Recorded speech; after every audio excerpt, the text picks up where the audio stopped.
What up, everybody? It's your boy Sag the King up in this motherfucker, man. I appreciate all my returning subscribers, my returning viewers, even people who view my content that don't subscribe, man. Hey, it costs nothing. Hit that subscribe button below so you can be the first to know and help the channel grow. I'm trying to give away $100 to a random subscriber once I reach 1,000, but I'm thinking about upping it to about 200 or 300 more to give y'all some kind of incentive to do something that's free, which is hit that subscribe button, man. It costs you zero. You feel me?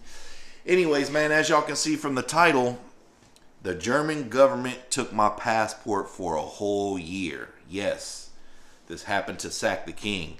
Now, if you've been watching my channel, if you're a returning subscriber, and you've heard me tell a bunch of these life stories, you've heard me allude to this situation.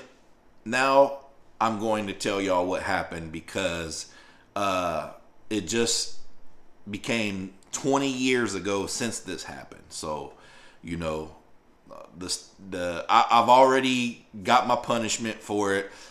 Even though it still comes up, even as recent as last year, and I'll get into that later. You know, a lot of y'all who know me personally know this story. Maybe not all the details, but this is finally the time. I just thought about it today. I was like, you know what? It's been 20 years to the day damn near that this shit happened. So I think it's time for me to tell a story on how I caught 2 felonies in Germany and how my passport was taken for a whole year. So in order for that story to be told, we're gonna have to do some time traveling, man. Let me reel y'all back in real quick. And the year is 2004. You feel me? The year's March 4th, actually, of 2004. So this happened almost 20 years to the day, right? In this situation, it really fucked me off. It fucked up a lot of shit for me. But as I sit here and I think 20 years later, and I never thought I would say this, I would go back and I wouldn't change a thing, to be honest with you. That situation still to this day was an eye opener for me. It could have broke me, but it made me. It almost broke me, but it just ended up making me stronger. You know, and it's just one of those things that I can't have any regrets in life. You know, it's like we just got to live life and hope that we make the right choices and the right decisions that don't have effects on our lives years and years and years later. But anyway, so if you've been watching my channel, you know I came back from Iraq in I flew back from Iraq September 11th, 2003, right? My daughter was born March of 2003. Shout out to her. She about to be 21. Jesus Christ, I'm getting old, right? And, you know, I went through all my time in Iraq. I came home early than the rest of the unit because I was getting out of the Army. All the shit that I've seen over there was just like, I don't want no parts of this. I don't want to have anything to do with this. I don't believe in any other reasons. And still to this day, I feel like this. I didn't want to have anything to do with anything to do with over there because Bush lied and people died and we committed a lot of fucking war crimes over there. And nobody has had to pay the price except for American lives and, you know, Iraqis and the civilians. So, you know, I'm going to just leave it at that. But, so I'm just trying to give y'all a time frame of what happened, what led up to this, right? So, as soon as I come back home, my ex-wife, my daughter's mom, gets deployed to Iraq in October. So, from October to January, first week of January, I went home, which my mom was living in Louisiana at the time. And, you know, all of my Army buddies and shit is still in Iraq. You know, I got some German friends over here, but I was dealing with PTSD and I didn't even know what PTSD was for years later. You know what I'm saying? I didn't know what was going on. And now I'm thrust into fatherhood again with a newborn, damn near, my daughter wasn't even a year old yet. She's like 7 months old, by myself in Germany, no family and very few friends. So I just decided, okay, I think I had between like $12 and $15,000. Let me just go home and be around my family, and see my family who hadn't seen me. Man, from that it'd been about a year since they seen me, because I didn't see them since October of 2002. So I just decided I think I was what? Man, I was 19 maybe 20 at this time. I'm 20. I'm 20 years old. I was just like, let me go be around my family, my mom, my son. I'm out the army now. I got, over $10,000 saved up. I don't have any obligations. Let me just go. My wife ain't here. She's deployed. And, I didn't realize how much depression I was going through at that time. So, in other words, man, to make this story a little less longer than what I'm making it, I just decided to go back home. You know what I mean? So I go back home, and I come back home like the 15th of January of 2004. Now, mind you, I had spent 3 months in Louisiana. So I'm a 20-year-old nigga. I'm buying jewelry. I'm renting. Nigga, I rented a 2004 Dodge Intrepid, brand new, for like the whole 3 months.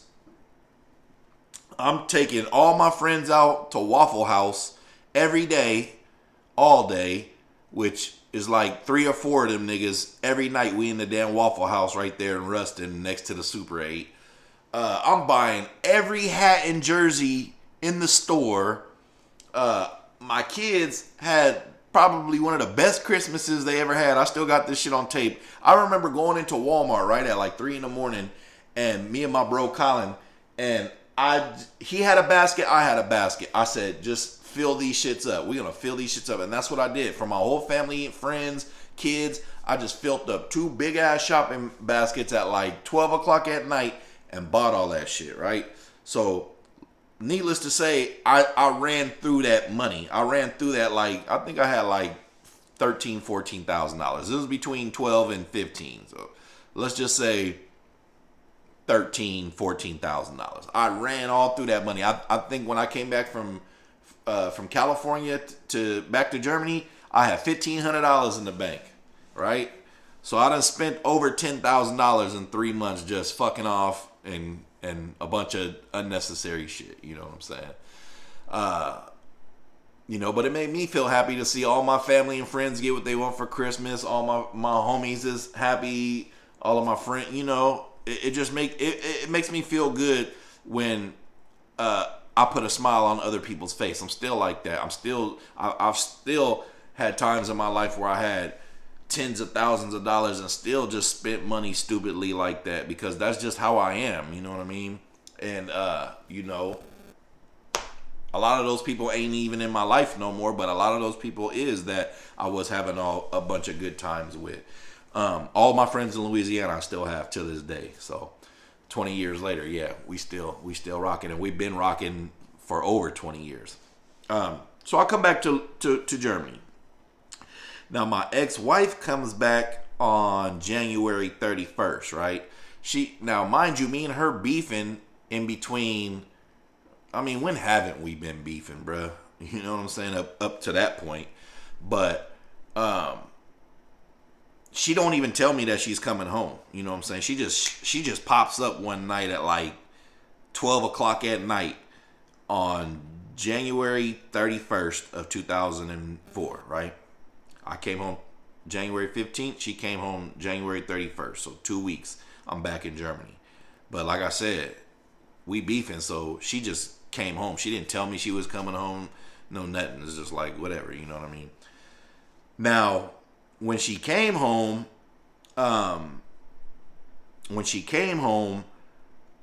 she was like, yeah, I booked a trip to Garmisch.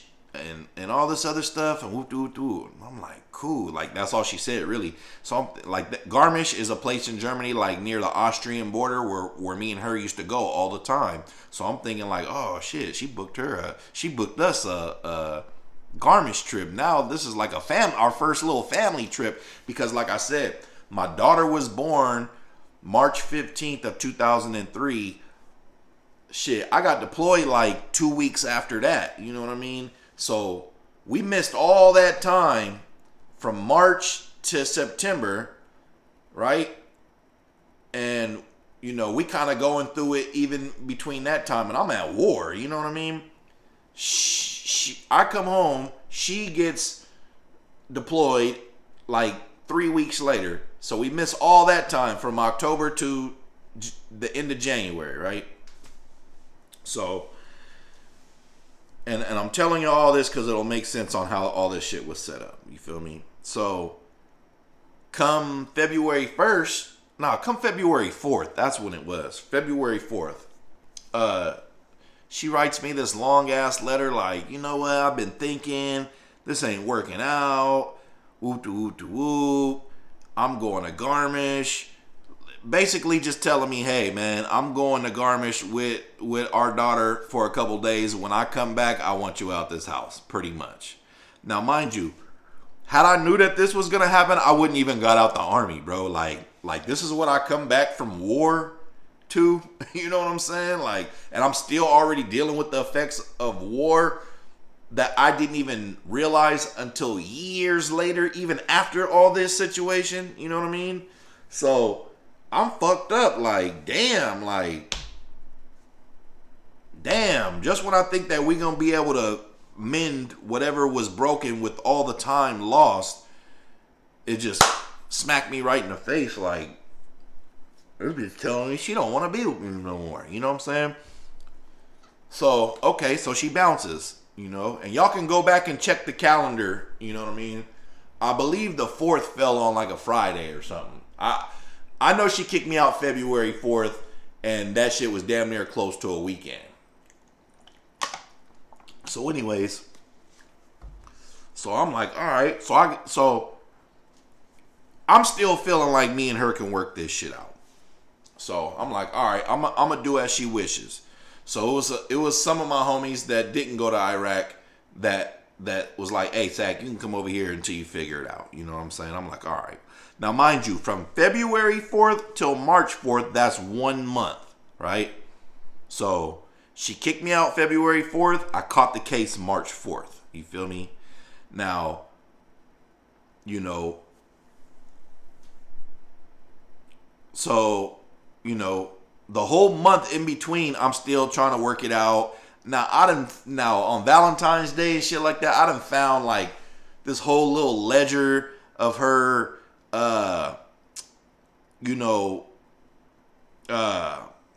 what was it? Like waiting on this nigga from Iraq. So I kind of put it together between, you know, that month that this is why she's kicking me out. Cause she found her a new nigga in Iraq. And this nigga's name was, Joseph Kidd. Joseph Kidd was his name. And I'll tell you why I remember the name, because one day I still had keys to the house. I came back to take her to work one day, and I seen she had letters, like just put, like when you used to walk into our apartment, we had a little table, and we used to just put our keys and shit right there, and it was like letters of this nigga, you know. And she ended up, you know, leaving our daughter's first birthday to go be with this nigga. Like I said, my daughter's birthday, March 15th. So I had already caught the case by the time that story happened. That's a whole nother story. So we're going to focus on this case right now, right? So, but I just want to give y'all kind of like some clarity to all the shit that was going on leading up to this shit, right? So, I come back from Iraq. I go home and visit my family, spend all my money. I come back, you know, 2 weeks later, she kicks me out the house. Okay, cool. You know what I mean? And in between that month, I'm finding other shit, realizing that the reason why she kicked me out the house is because she got a fucking fling in Iraq that she been fucking with. Okay, cool. You know what I'm saying? So I'm dealing with all that, right? So, fast forward to how I even got myself in this situation. I got a homie at the time named Ron G. Still my homie. You know what I mean? Shout out to my bro Ron G. Who was actually in the group, you know, with me when I first started rapping in the league. You know, maybe I'll post the old picture one day. So Ron G's working at the car wash on base. In Wolfgang in Hanau. If you're from Hanau, Germany, you've been to Germany or anything, you know Wolfgang, especially back in 20 years ago, was like where the commissary was at, the BX or the PX was at, the car wash, the gas station, all this other shit, right? So he's telling me like, hey, Sack, man, I got this play I'm trying to make, but I just don't got no money for it. And I'm like, all right, well, what's up? You know what I mean? Like, he's like, man, and I'm telling him too at the same time, like, bro, I got to get some money. Like, I ain't got no job. I ain't got no income coming in. I done spent all my money. I got like $1,000 left to my name at this point. You know what I mean? So he's like, man, I got this play. You know what I'm saying? This bitch keep coming through and I'm selling her weed at the car wash because he worked in the car wash. So he would build up a rapport with people. He had all kind of connections and knew all kind of motherfuckers from working that car wash. You know what I'm saying? A lot of people came to get their car washed all the time. So he was like, man, she trying to get, I forget how much it was, like a couple P's or something like that of some weed. You know what I mean? Now, mind you, we kind of got the weed hookup. You know, Mikey got the weed hookup from D. Or D got the Mikey hookup. D got the weed hookup from Mikey, but we all homies. D still in Iraq. Mikey's still out here. So I'm like, all right, bet. I know where we can get some tree from. You know, check it out. I'ma put up the money for it. You go handle that shit since you know her, and then we'll just split the motherfucking profit. You know what I mean? And if she wanted another, you know, we'll just do it all again. You know what I mean? But you know, if all I got to do is just put up the money for it and then you go make the deal, cool. I'm going to just sit back and collect my bread. Whatever, you know what I mean? So that was the plan or whatever, because he needed the money at the time too. So, you know, so basically, you know, the weed was got, he set up the play, and you know, it come around time to make the play. Now, the date is March 4th, a day I'll never forget. You know what I'm saying? 2004. I had just turned 21. This is 3 days after my 21st birthday. And mind you, all the shit that I already told y'all I was going through and dealing with from like the last year before, right? From the time I was 20 to the time I was 21 was one of the worst years of my life. And 21 to 22 was damn near just as worse. You know what I'm saying? So my 20th to 21 and 21 to 22 years was just sucked, bro. Like, I ain't even gonna lie. I had a lot of good times in between those times. Well, a lot of good times in between 21 and 22, but 20 to 21 for sure sucked, you know, because I was mostly in Iraq. So I catch this case 3 days after my 21st birthday, and this is what happened. All right, so he'd already had the tree or whatever. He was going to go make the deal.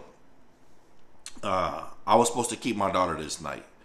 So he calls me during that day, and he's like, yo, you know, it's all good, whatever. I'm like, all right, bet. I'm over here kicking it with this nigga named Jay. I don't think I ever told any stories about Jay. I might have told y'all some stories already about Jay, who happened to be from Sacramento too, but I met him in Germany. So if you can remember any stories that I told about Jay, I know it's for sure some stories I done told about Jay, like the time that me and him switched up on the 304s. It's a lot of stories I can tell about Jay. He was a character. But this one in particular, we both sitting on the couch, we smoking weed. You know, his wife was in the army at the time. But, you know, I'm like, all right, bet, it's good. Now, come the night of, you know what I mean? That night, I remember him calling me, and I was right there picking up my daughter, and he like, yo, bro. He's like, man, I might need you to ride with me on this one. I'm like, that wasn't part of the plan, bro. He like, nah, bro, it's like, I feel like I'm gonna get robbed. I'm like, bro, you gonna get robbed by a white bitch? He like, man, she might know some niggas. I'm like, bro, I gotta he's like, bro, she telling me she want to meet at a different spot now, and I'm just feeling like I'm not feeling at ease with this shit, bro. Can you just ride with me? It'll take us 30, 40 minutes. I'm like, bro, I'm like literally right here having to pick up my daughter, bro. Like, you know what I'm saying? He's like, bro, man, I don't trust it, man. I really need this money. I really need this play. And me, I'm like, you know what? Like, I'm my brother's keeper, man. I'm a go with my bro real quick. So my baby mom is already tripping on me. Like I said, she don't want nothing to do with me because she got a new nigga. She probably wanted to go out that night. You know what I'm saying? And now here I go. I show up just to tell her, hey, I gotta go do something real quick and I'll be back. She didn't want to hear that shit. We was arguing for another good 30 minutes. So anyways, longer story short, I go get Ron G from his house. He stays in, I forget the little town, but it's right outside of Hanout. Now, there's a long-ass highway from Wolfgang area of Hanout to you get to Aschaffenburg. If you're from Germany, you know this, right? There's a long-ass highway. Not even highway. It's a long-ass 2-lane road. You know what I mean? And I think you pass Bruchhovel and all that other shit, right? So I pick him up. He was supposed to meet her at this little duck off right there outside by Wolfgang, but she kept calling and changing the time and changing the location, and that's why he started feeling like, man, I don't know about this shit. So anyways, so I'm like, all right, bro, I'll give you a ride. It's probably 30 minutes to get to Aschaffenburg McDonald's and then 30 minutes back. Like, fuck it. I'll just deal with my baby moms later, right? So, but part of me was like, bro, just like, make this nigga go on his own, bro. Like, this is something he set up. You ain't having no issue with this at all. Like, what are you even doing this for? You know what I'm saying? But like I said, especially back then, 20 years ago, I was really my brother's keeper. And I'm still my brother's keeper to this day. You know what I mean? But this is just how life played out for me. You know what I'm saying? So anyways, I pick him up. We riding, we smoking, and, you know, we talking about it and whatever, you know what I mean? So we get to the McDonald's. So I fuck around and pull right in front of the McDonald's. You know what I'm saying? I don't know this lady. I don't know her car. I ain't never even seen her in person. She don't know me. This is something he had that he set up, that he been knowing her. Woo doo doo woo. You know what I mean? So it's his play. I'ma just let him handle it and then whatever. You know what I mean? So when I pull up into the McDonald's, looking back, I mean, obviously, there was hella people in that McDonald's. And I was like, damn, even when we pull out, I was like, God damn, this McDonald's is cracking tonight. But he like, hey, man, her car's over there. Park over there. Now, she's parked. There's a empty space, coincidentally, and then there's another car. He's like, man, just back up next to her. I'm like, bro, I'm about to go on to McDonald's, get something to eat. You go over there and handle it. He's like, nah, bro, come on, just... I'm like, all right, bro. So I back up to where they at. You feel me? He gets out the car. He jumps in her car. I'm like, all right, cool. You know, I'm sitting there listening to music and shit. She gets out the car and pops the trunk and then gets back in the car. Now, when she does that, that must have been the signal or something. Because when she did that shit, I swear to God, every single person that was in the McDonald's started running outside, bro. They started running outside. Like, it was something like out the movies. Now, had I parked where I was parking originally and I got out and I walked into McDonald's, I probably would have already peeped what was going on, and at least I might have had a chance to get away because they was going to get him regardless. You know what I'm saying? But that's not how it happened. Like I said, I backed into where he told me to, and it was all a setup. You know what I'm saying? It was all a setup. That park wasn't there open coincidentally. Then people wasn't in that McDonald's coincidentally. It was the fucking police. You know what I'm saying?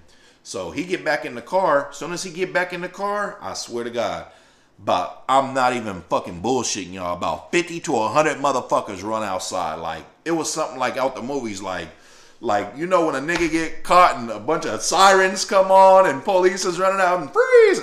It was just like that, bro. Like, these niggas came out 100 deep, bro. Like, 100 fucking deep. You know what I'm saying? Soon as they come out, hey, I already seen what was going on. I just opened the door and just tried to take off running. Soon as I did that, you know how, like, you can back up to a certain extent. There's a little piece of, concrete to stop you. But behind that, there was like maybe about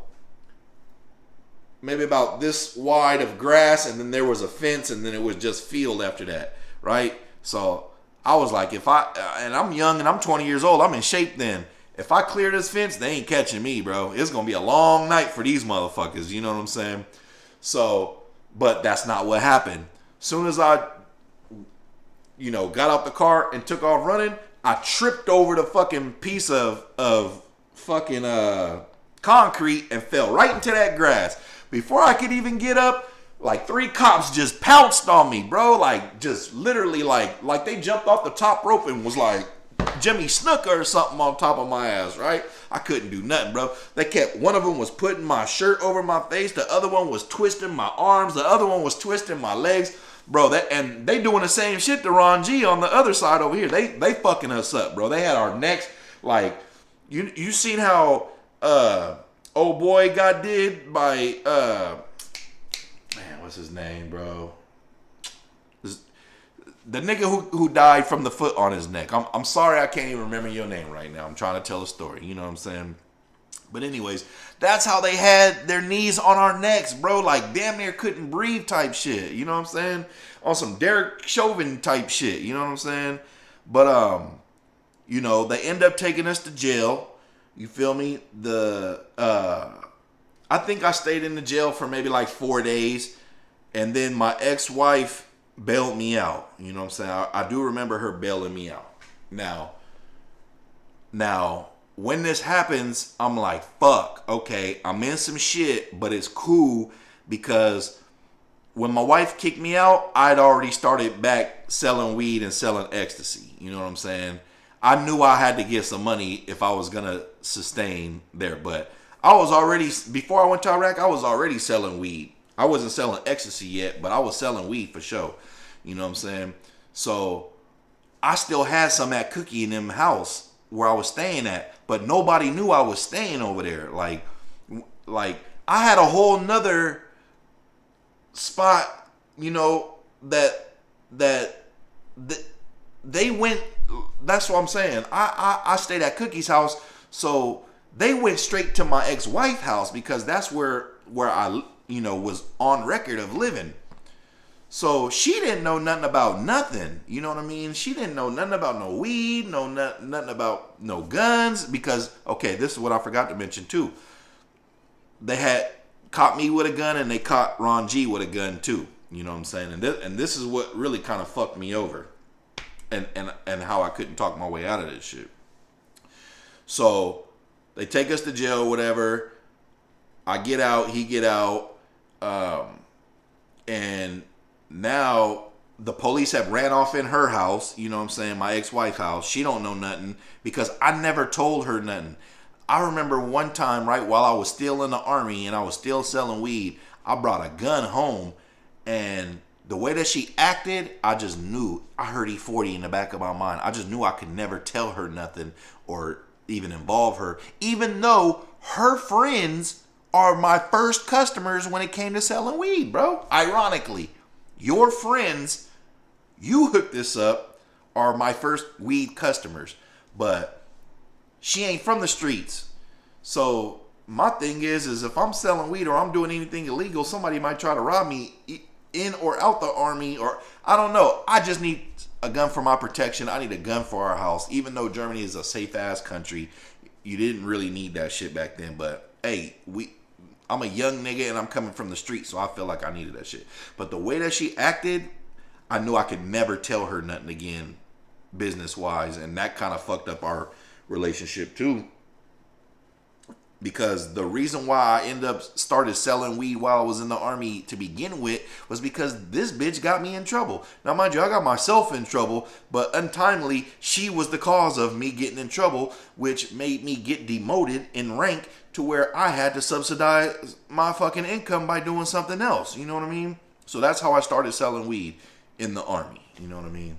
But we fast forward it until this case. Now, where was I at? So when I get out the army base, I got a meeting with the army base people because I'm a dependent still. So they tell me off top, you're blocked from every single post in Germany.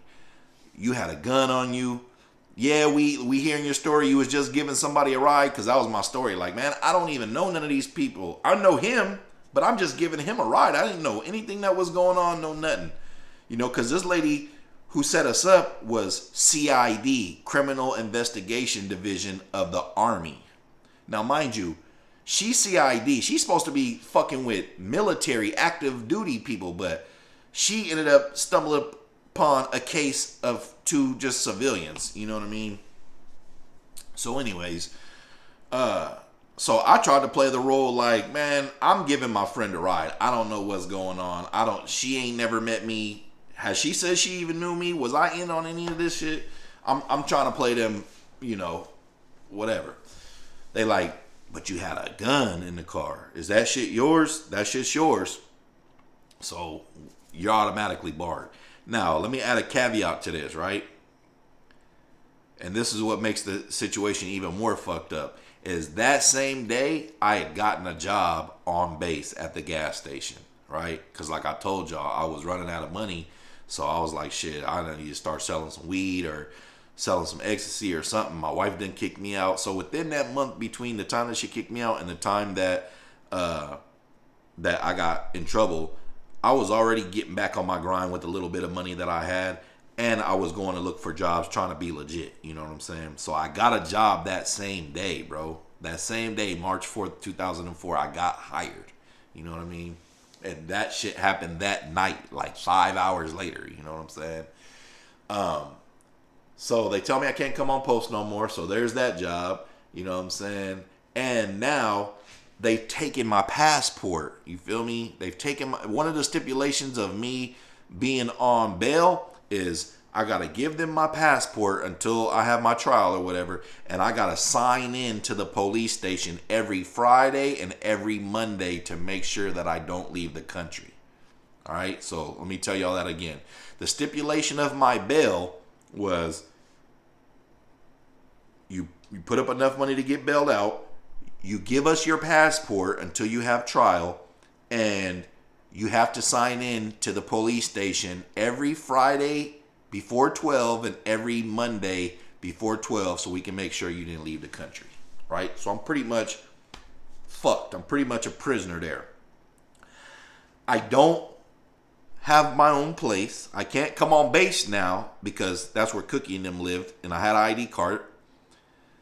My ex-wife done kicked me out, and now they got my passport and I got to sign into the police station, so I can't leave at all. So I'm pretty much fucked. You know what I'm saying? And if it wasn't for certain people in my life at that time, I don't even know what the average person that wasn't in my shoes would do. And let me tell you another little story, right? So when I was in the Army, right, terrorism and all this other shit was a big ass thing. They used to tell us, hey, don't talk to the local nationals because they might be spies, they might be terrorists, whoop, whoop, whoop. But I never really hung out with any of the Army motherfuckers. I hung out with D, I hung out with Rod and Cookie, and Valdez was in the homie clique. And I had a couple of associates, but I didn't really hang out with the people in my unit because I knew what I was doing out here in the streets. I knew everything that we was doing. Me and my niggas selling drugs. We doing all this other shit, right? So I remember most of my friends were like local nationals. And I remember people from the Army would see us at the club and they'd be like, you know those guys over there? I'm like, yeah, those are our homies. They'd be like, you shouldn't be talking to those people. But I never listened to that shit. And it paid off because when I got into this situation, guess what? Guess who was there for me? None of them Army motherfuckers was there for me, except for Cookie and Rod, you know, when I first got into it. But after I caught my case, they couldn't do nothing for me either because I can't even come on post. D's still in Iraq. He didn't come back for like another month or two. So I'm pretty much fucked. You know what I'm saying? So if it wasn't for these two people, Mikey and Mac Mama, Vanessa Smith, and Mike Bauer, And D too, when he came back, because me and D ended up getting our own apartment and shit like that. That's a whole nother story if I haven't told it already. I don't know where I would be right now in life if it wasn't for those main two people, especially Mac Mama, man. And I say that because that's whose couches I was surfing on. I was surfing on Mikey shit, until D got home. I think D might have came home. I forget. It's been 20 years, but it wasn't too long. I think D came home at like the end of April of 2004. So from like March 4th, or I'd say about March 10th, because like I said, I spent the week in like their jail until April, and then I kind of forget where I was staying at, bro. I think I was like sleeping in my truck that I had, you know what I mean, and just trying to find little cheap ass hotels and shit like that until D came home. But here goes another thing, right? So when I got busted and they found out I got busted, Cookie and Rod threw all my weed out that I had for sale. It was like maybe another 200 or 300 euros where they threw that shit out in the grass because they didn't know what was going on. They just didn't want the police coming to their house, and they got kids and all this other kind of shit.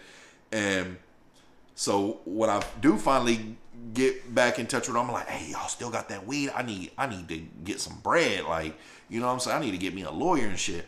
They like, Zach, we threw that shit away. We flushed that shit down the toilet. As soon as, your wife called us and told us what happened, that they went off to her house, we wasn't taking no chances. We threw all that shit away. And it's understandable. You know what I mean? Like, I understand. I wasn't even mad. But I might have still had my ID card, bro. I might have still had my dependent ID card, and I might have still snuck on post and stayed with Cookie and them until D came home. But I remember when D came home, I had a little bit of bread. He had hella bread, and we ended up getting this apartment. You know what I mean? Now, this is still 2004, but we only had the apartment for so many months, man, before that shit ended up going bad, and we was damn near both homeless. But, Mac Mama came through, and we kind of knew who Vanessa was, like we knew who Vanessa was. And I remember the night that we walked in there, Mikey was like, man, I got somebody who place y'all can stay at for a minute, you know what I'm saying? She hella cool. It's just her and her kids. She got a big ass house though, but it's cool. Like it's good. I already talked to her and everything. And I remember walking in the house like, hell no, her, because I had tried to talk to Mac Mama maybe like a couple of weeks prior or something like that. But I knew her best friend, you know what I'm saying? And my boy Ron G was smacking on her best friend. Rest in peace and shout out to Nina. You know what I mean? So she knew who I was, but she didn't know me like that. Like, we don't know each other like that. And really at the time, she was kind of like the competition between who's gonna sell X. She was already moving ecstasy and shit, and the whole crew, Mikey D and everybody else was doing it too. So it's kind of like the competition. But the way that it kind of like conglomerate was like, okay, now we can put these two people who are in competition with each other together and get more money. You know what I'm saying? But I just remember the feeling that I had when I walked in there, like, Mac Mama? Like, we wasn't calling her that at that time, but I was like, bro, you want me to stay here? I was like, I don't know, bro. He's like, bro, it's just somewhere to stay. So she made me feel real at ease of staying there, But longer story short, man, if it wasn't for her, and I stayed at her house all the way until I left Germany in August of 2005. So I stayed at her house for about a good year, rent free. Man,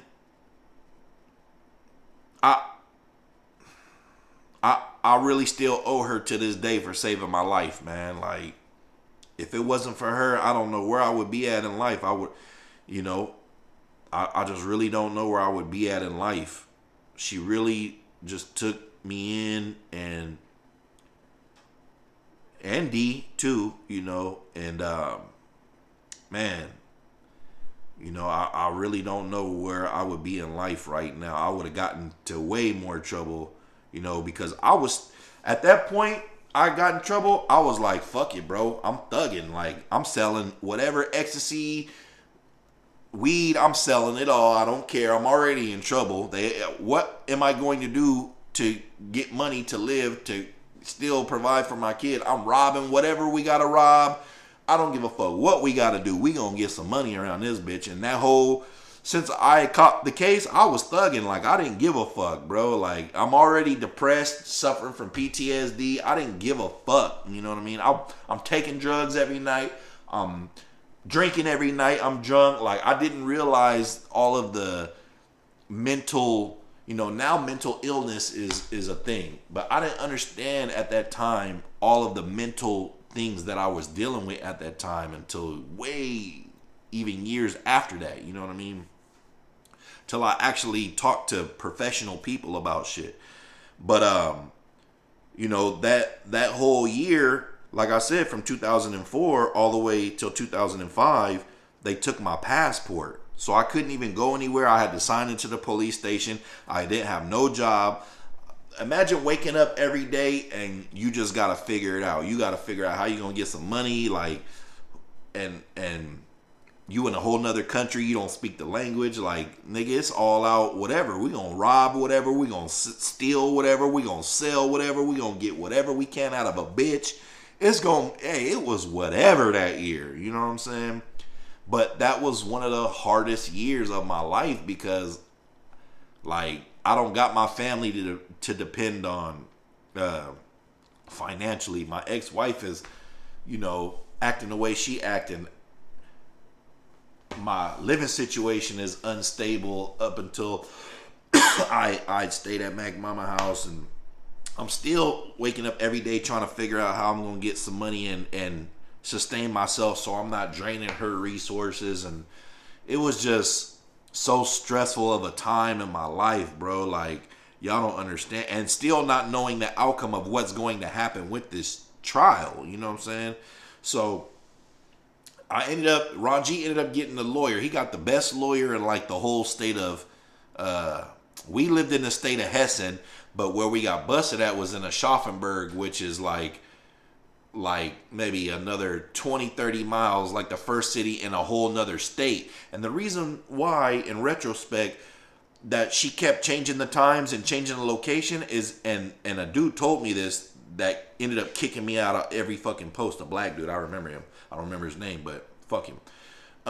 He said, hey man, you know the reason why she wanted y'all to meet over there at the McDonald's on that state? Because that state has tougher laws than this state does. You know what I mean? If y'all would have got busted over here, you might have got a slap on the wrist. But over there, they don't play. And she did what she did, strategically on purpose. So Ron G get a good ass lawyer. His wife is German, so she find him the best lawyer in the state. He can't represent me though, so I got his protege. I got his understudy. Now, remind you, I told y'all earlier, I'm still having a lot of fun during this year. One, because I felt like I had nothing to lose. Two, because I'm taking ecstasy and getting drunk every single night and smoking weed every single night and just dealing with all my pain and all my PTSD and all my depression.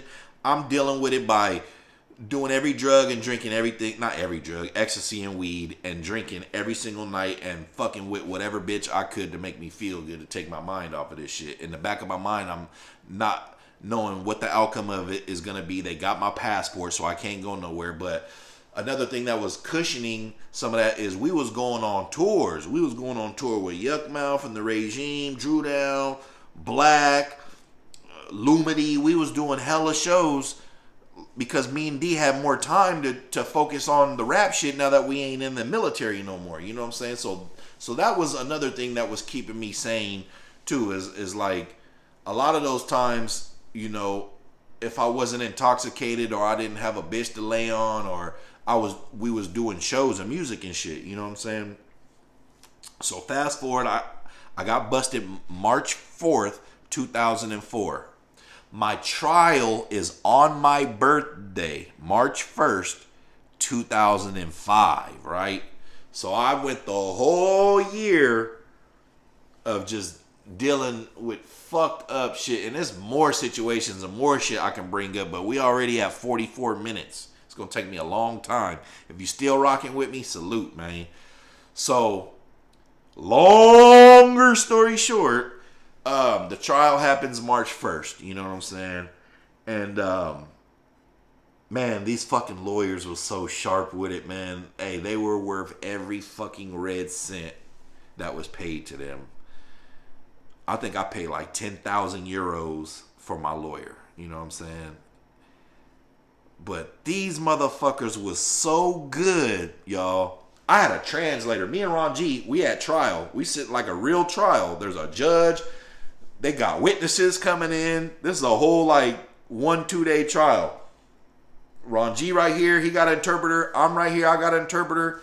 But I remember there was a point in the trial where the interpreter was telling me some shit. I'm like, hold on, don't say that. And she like, no, it's okay. Trust me, they already worked out a deal for y'all before this trial even started. I'm like, huh? She's like, yes, you will go home today. You will get your passport. I was like, are you sure? Because what you just translated to me don't sound too good. She said, no, trust me. Just let me take care of it. And I'm just thinking like, bitch, I'm facing years in prison, in German prison. And you over here telling me to be cool. But she was telling me like, no, bro, y'all's lawyers already worked out a deal with the fucking prosecutor. You know what I'm saying? And as the, shit was going on, I realized that. You know what I mean?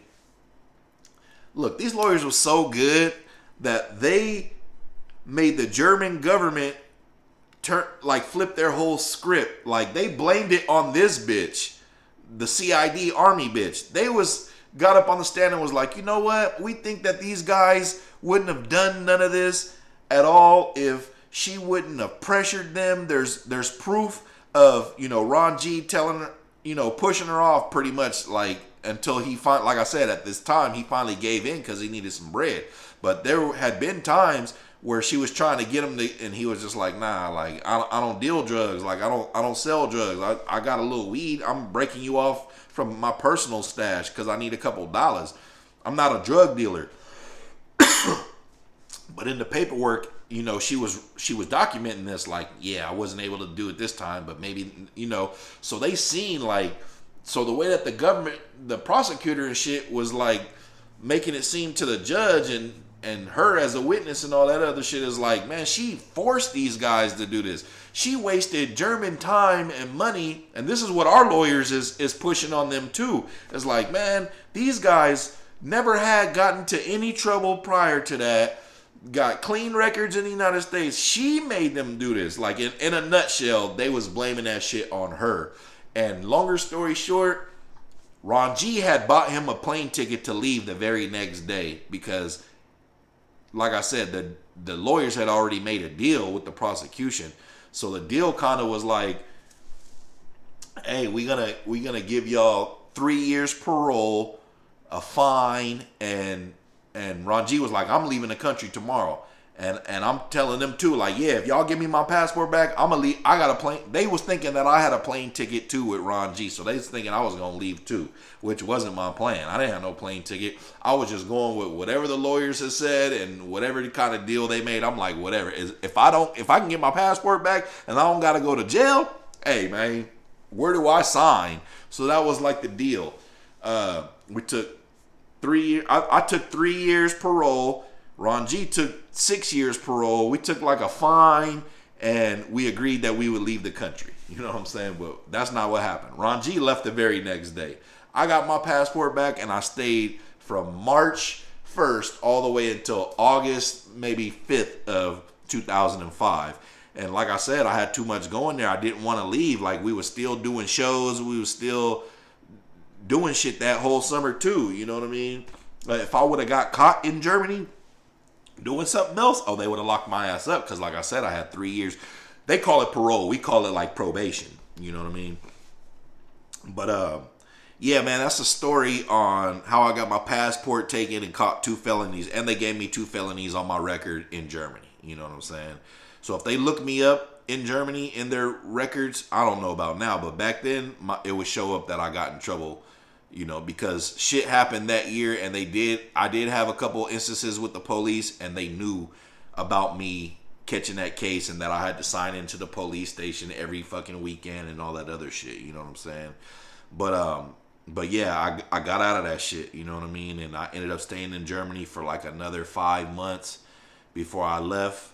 And like I said, if it wasn't for people like D just giving me emotional support, being my friend and going through all that shit with me, if it wasn't for Mikey, you know, helping us out, giving us rides everywhere, and if it wasn't for Vanessa, aka Mac Mama, you know, letting me stay at her house, I don't know where my life would be, bro. I probably would have, you know, that shit almost broke me, like I said at the beginning of the video. Like, it was times where I wanted to kill myself, bro. Like where I just felt like such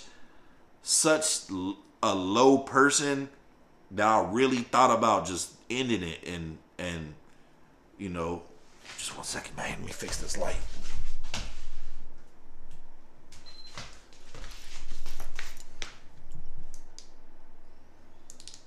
And you know, it was a time in my life, man, where I just felt like ending it all. And if it wasn't for my daughter, man, I probably would have, bro. Like, my friends and my family and nobody ever knew at the time how many times I thought about just killing myself, bro. Like, and just ending it all. You know what I mean? But I was taking so many ecstasy pills, smoking so much weed, and just trying to just forget about all that shit. But I just felt like, man, everybody's life will be easier if mine is just gone. But I'm so glad that I didn't, man. Like, I'm still here. I've done so much dope ass, incredible ass shit in the last 20 years. Met so many people. Like, man, you know, like, I'm happy to be here, man. I'm happy for those trials and tribulations, even though those was two of the worst years of my life, if not the worst, 2003 and 2004. Like, I still made it, man. 20 years later, I'm still here, and I'm having more motion than the ocean. And I live in Japan, man. Now, let me tell y'all something else before I wrap this up, right? Before I make this a full hour. I got a secret security clearance, right? But they were even, you know, when I had to do the background check for this secret security clearance. Now, mind you, I've had plenty of jobs before, you know, after that situation and I left Germany. None of them never asked me anything. When you background check me in America, that shit's never gonna pop up because it happened in another country. Bro, when I was going through the process of getting this secret security clearance, they found everything, bro. They found everything I ever did in my life, to include shit that I got in trouble for in the military, bro. And out of the military. Because that happened out of the military. They found out everything, bro. They were asking me, I had to go through like 3 or 4 hour long interviews explaining all this shit over and over. And of course, I've downplayed my role in the shit, you know, but still, even up to last year, they were still fucking with me about this shit that happened 20 years ago, bro. So, just a word of advice: if you still affiliated with the military or DOD or anything like that, and you've done anything and you need some kind of security clearance, oh, that shit is coming back up. Trust me. Take it from me, a person who caught 2 felonies in a whole nother country 20 years ago, and they still dug that shit up, bro. So I mean, I could have went on and on. There was so much more of this story that I left out, man. That was just the basics of it. I didn't want this to be that long. But yeah, man, the German government took my passport for a whole year and gave me 2 felonies, bro. And I was really fucked up at that time, bro. And I haven't been back to Germany since I left in August of 2005. And, you know, I'm probably going to make another trip. I think it's time to go back, man. 20 years, that's a long time not to go. You know, and that was part of the reason why before I came to Japan, I turned down a job in Germany, because I was like, what if I get there and all this shit comes up because I'm in their system now? Like, I didn't want to get there and then fuck myself over and not be able to go back to another job. I just was like, you know what? I'm not going to roll the dice on this. But I think it's time for me to travel back to Europe, back to Germany, since your boy be traveling, man. Stay tuned. I got a trip to California, do some dope shit. I got all my kids gonna be there, and I'm going to a new country in April. I'm not gonna share where that is. You're just gonna have to stay tuned. But man, I got more trips planned for May, June, July. It's going up, man. So if you've been watching up until this point, I appreciate you, man. You a day one if you've been watching up to this point, man. But make sure you hit that subscribe button below so you can be the first to know you can help the channel grow. And like I said, man, if it wasn't for D, Mike, and Mac Mama, your boy wouldn't be here making this video right now. So salute to them. And yeah, man, just know that you can overcome anything, man. It gets better with time. It's your boy Sag the King. Peace.